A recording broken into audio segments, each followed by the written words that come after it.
So, what are these categories that we keep referring to?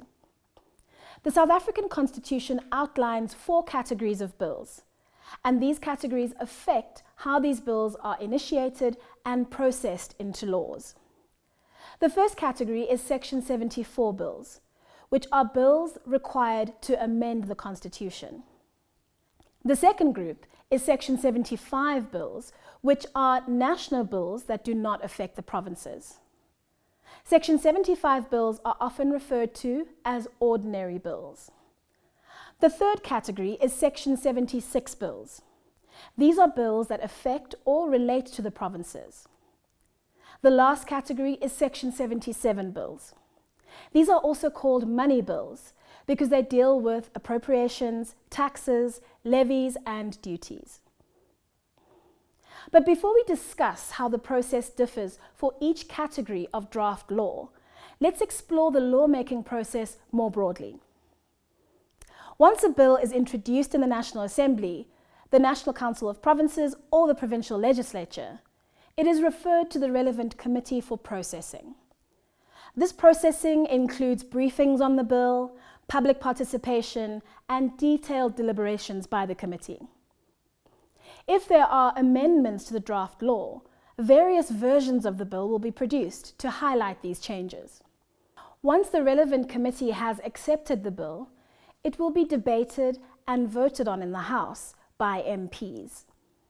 Voting is conducted according to the section under which the bill falls. More about the sections different bills fall in will be discussed in the next lesson.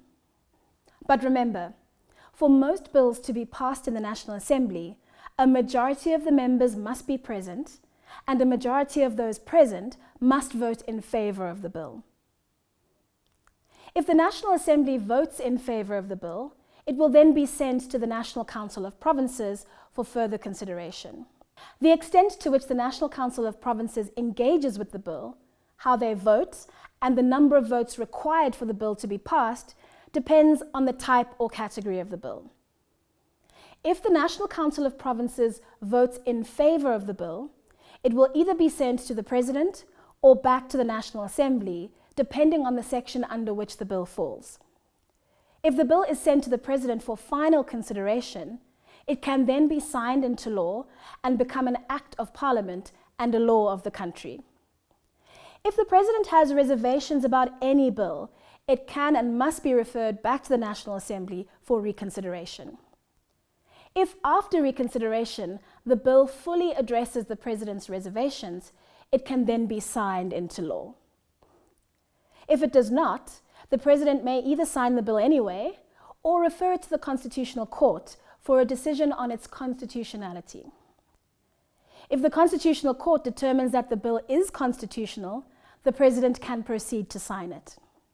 If the Constitutional Court rules that the bill or some sections of the bill are unconstitutional, the judges will usually refer the bill back to the National Assembly for it to be aligned with the Constitution.